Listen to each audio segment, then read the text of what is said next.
Well, great idea, Kieran Hatton. Funny stories from diving.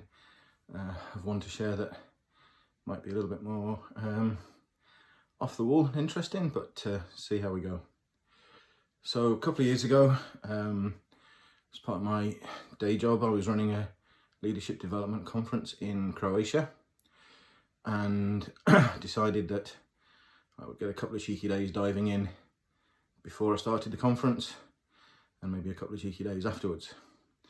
So flew in early, got a couple of very cool dives in, and then headed up to the hotel. It's about 70 miles from where I'd been diving. And the only thing I took with me, I already had a business bag packed, so I left all my gear, but the only thing I took with me was my undersuit.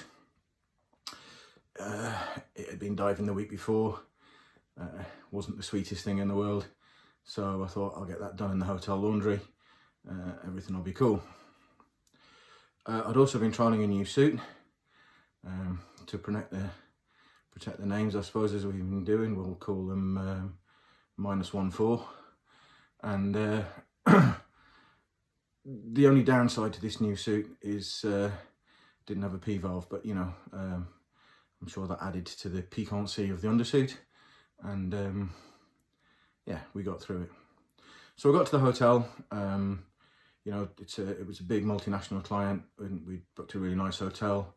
The whole booking was in my name because I was organising, so I was treated a bit like a VIP. Pulled the car up outside, manager came out to greet me, guys came running out to grab bags. I just said, just grab the business bag and just grab that bag there, drop it up to the room, and they took the car off to park it. Manager checked me into the room, gave me a really nice upgrade on the room, so I'm sitting there relaxing in the room, unpacking, enjoying a cold beer from the minibar, and there's a knock on the door.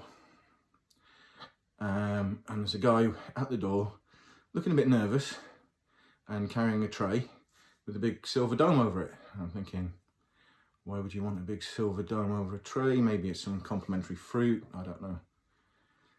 So he says, we were parking your car, sir, and we found these in the back seat, and we wondered whether you might not be needing them. And he pulls off the silver dome and reveals a packet of nappies,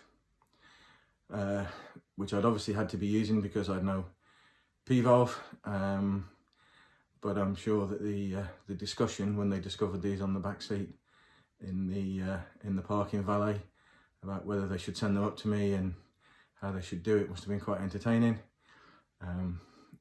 I did explain to the guy the usage of this particular item, at which he saw the funny side and looked quite amused. But yeah, it was quite an experience to be presented with a half-opened, used packet of adult nappies on a silver platter in a 5-star hotel.